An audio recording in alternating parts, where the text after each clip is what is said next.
Thank you. Now at 6, the mayor one-on-one. When Carlos Gimenez became Miami-Dade's mayor, he had a monumental task ahead of him. His predecessor had been kicked out of office following a recall, and the country was in a recession. Gimenez recently sat down with CBS 4's David Sutter to discuss his progress, his plan to grow jobs, and the long list of people who want his job. Who may run, who may not, who's a threat, who's not a threat. I mean, come on, there was like Alonzo Mourning, and he said absolutely not, but he was in there too, so. The list Miami-Dade Mayor Carlos Gimenez is referring to is approximately 20 names long, people who may challenge him in re-election. My re-election is 2 years away. That's plenty of time, and so no, I'm not focused on my re-election yet, and I don't think the people need to be focused on re-election either. Yet it's what the media has been talking about in recent weeks. Perhaps it's because Gimenez has a knack for making headlines.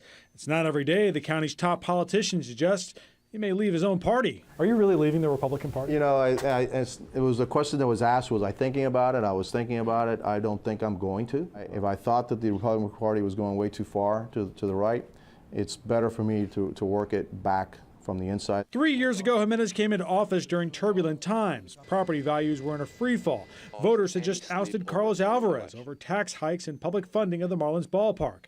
Gimenez pledged to restore trust. Restore trust by not over-promising, okay, basically under-promising and over-delivering. The first changes came in his office. The mayor of the 8th largest community in the United States cut his salary in half. Today, he still pays for his own car and gas. I drive myself.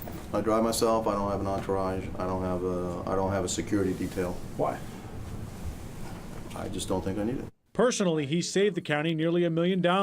His penny-pinching politics, though, has caused trouble. Steep budget proposals have pitted him against unions at times. The threat of closing down libraries this past fall had residents furious. He eventually backed off. Do I like to win? Yeah, I like to win. I don't like to lose. But can I say that, hey, you know, that may not have been right the way to do, and then shift in mid-stride?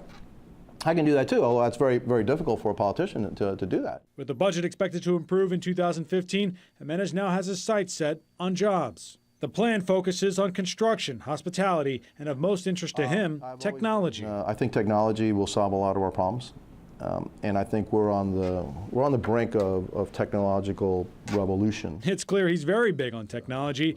Every time you see him, he has an iPad. What's on the iPad? What do you use? Is it Angry Birds or what? My iPad is a lot of emails.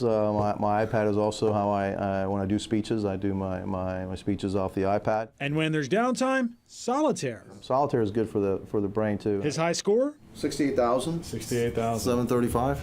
And it's his hope that 2015 will be a breakthrough year for South Florida. It's taking off right before our eyes. We have to establish a firm foundation for greatness here. Asked the mayor if he was given a pass where he could pass something guaranteed.